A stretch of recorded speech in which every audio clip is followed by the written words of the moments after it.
Yeah, we'll try pulling this one out.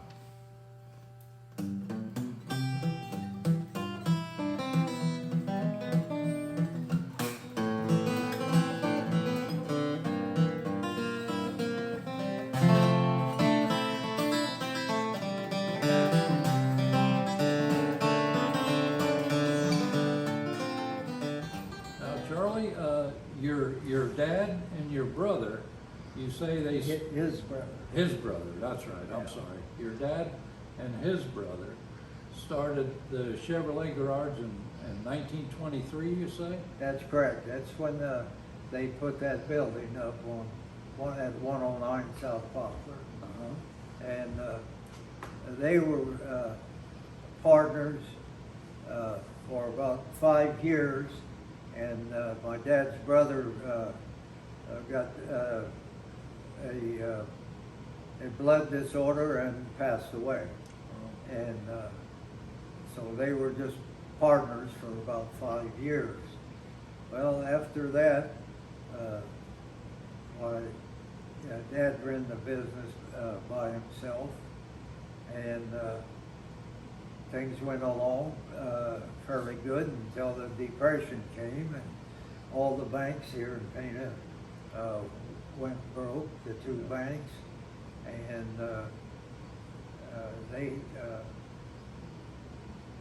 they had some really tough years in the car business.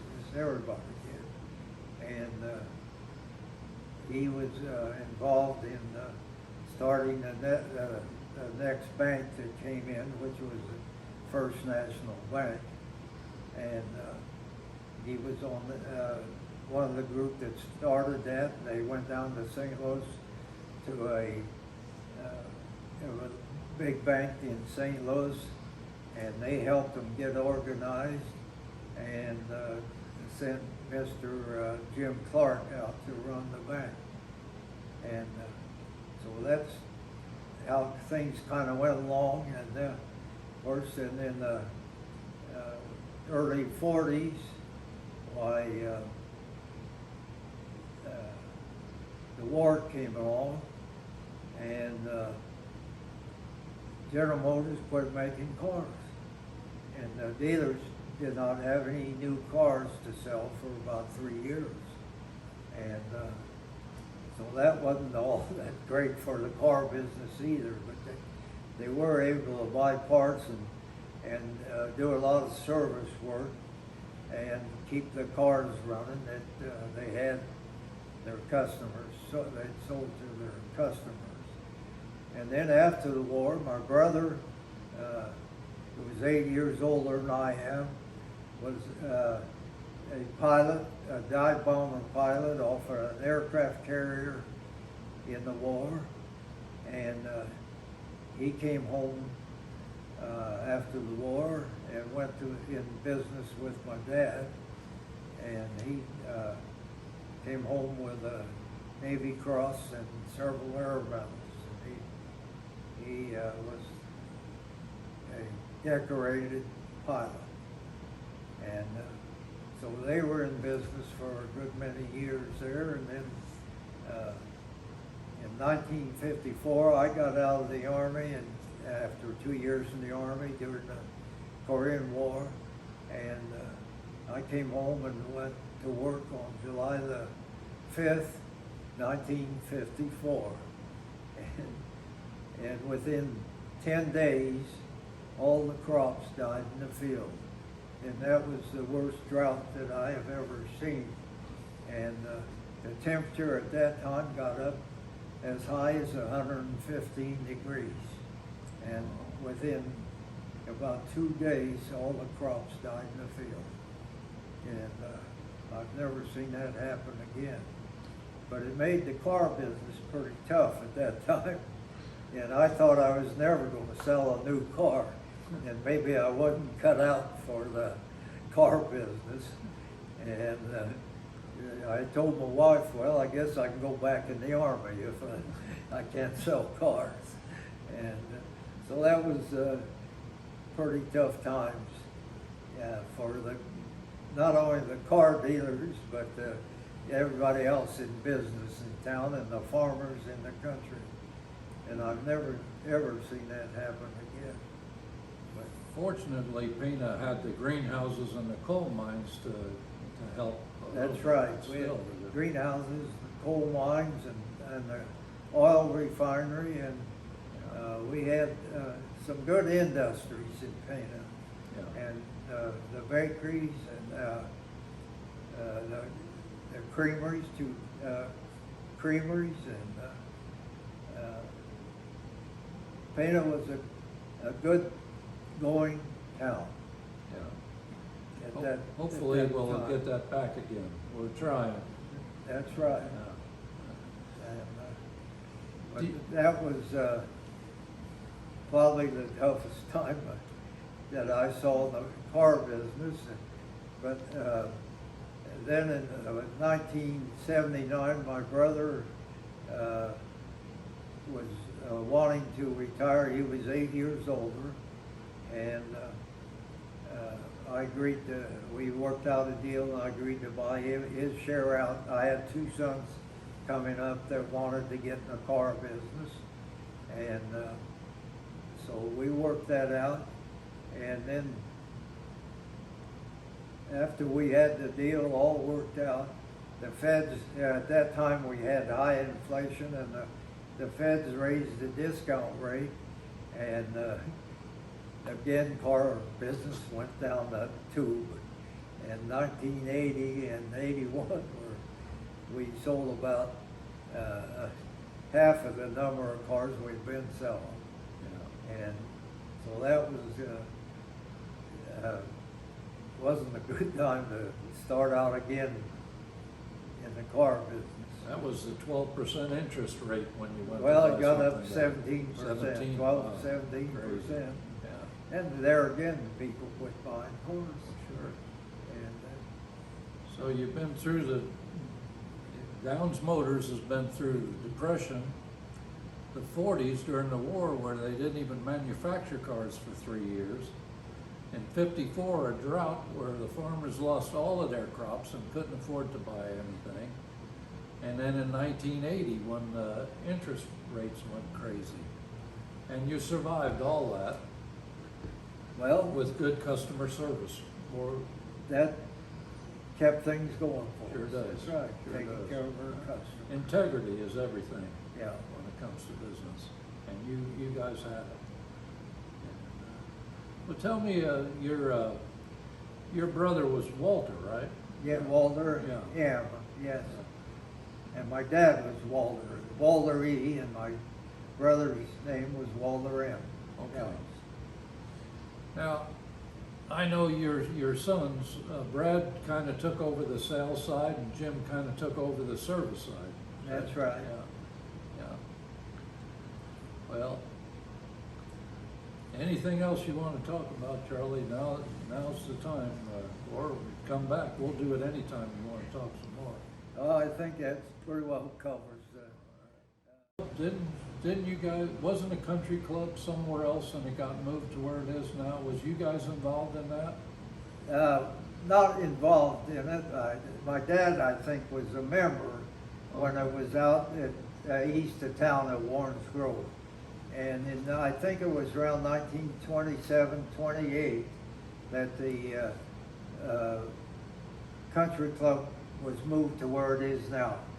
And they moved the building, right? They actually moved the building at into town. Yeah, that must have been quite a job, That too. would have been something to see. And so that golf course has been there since 1927, 28 along there. I knew the exact date, but I can't recall it now. But it's been there a long time, yes. Now, Pena had a lot of taverns Well, back in those Yeah, days, didn't they? that's Some of right. them were a little rowdy, weren't they? well, I don't know. I didn't spend much time in No, it. you read the But paper. we did have a lot. We had. We always said we had more taverns than we did churches. Yeah, yeah. But it was. That was part of the business in Pena. Yeah. Now, was the Hayward Opera House operating when you, in your day? No, it wasn't. The theaters were just coming in though. Okay, And the Roseland Theater was, that was open 41. 41 they opened. in 41, was Yeah. it? Okay. I got the that's- blueprints for it. Yeah, so that was right at the start of the war. Yeah. And I can remember that. I'm trying to think what the first movie I went to there. I don't. And then there was the Eagle Theater and the Palace The Theater. Palace Theater was over where our car lot Right, ended up, yeah. and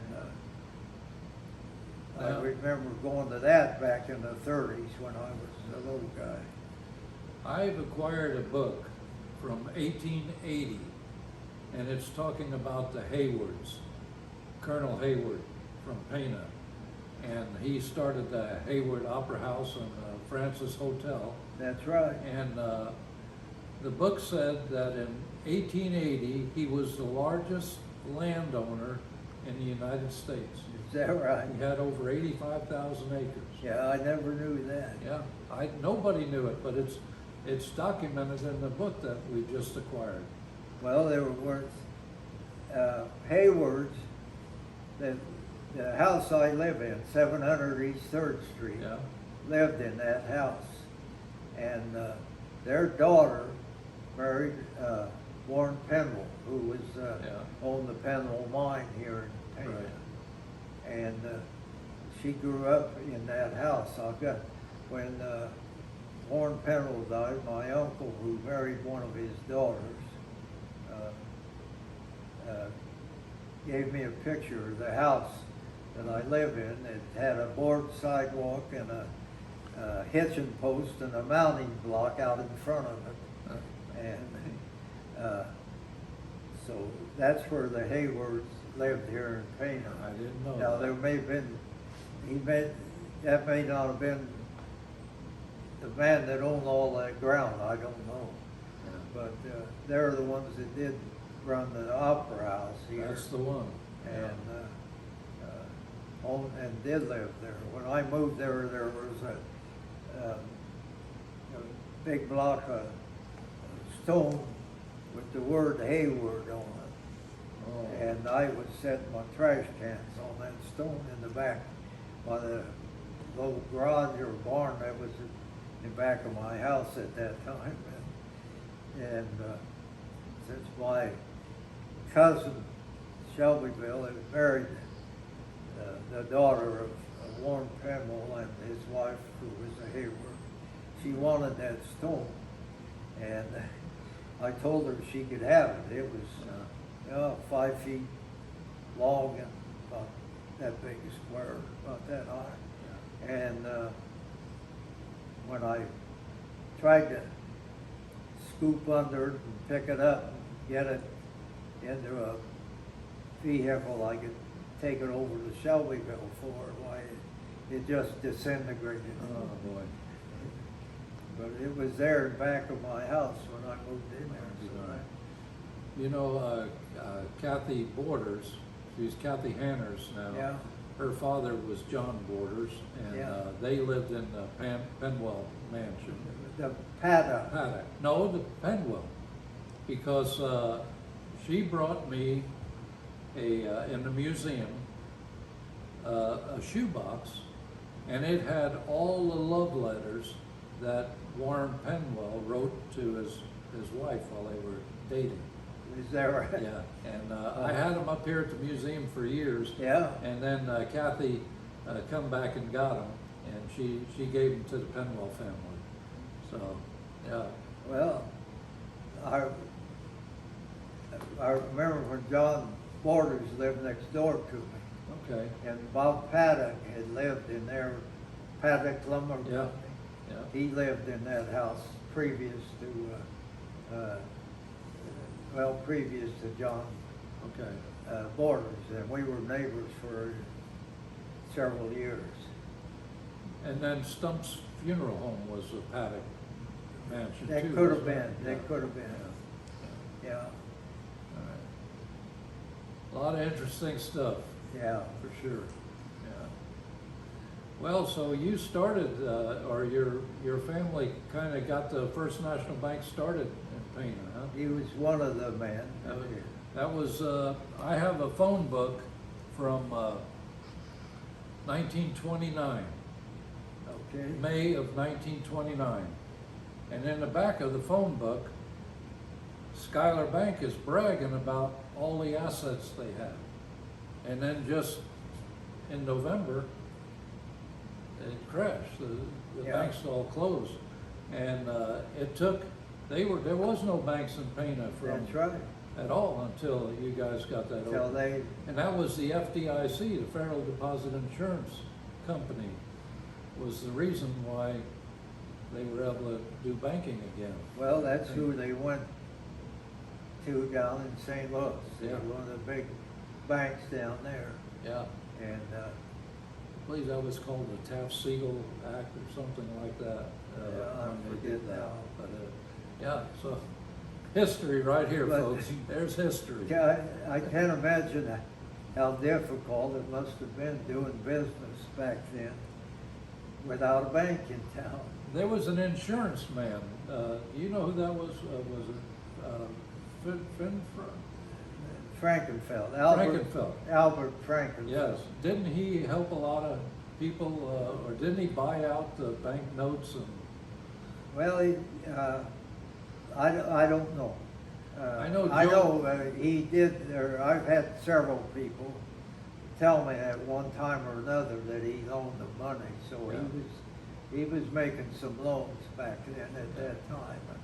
Joe McCracken told me that he helped them get into the That's right. funeral business. Joe told me that too, Yeah. yeah. Boy, I wish Joe was still around. I sure would have liked to have picked his brain too. Yeah. He knew everything that went on for sure. Yeah. All right, Charlie. Well, thanks again.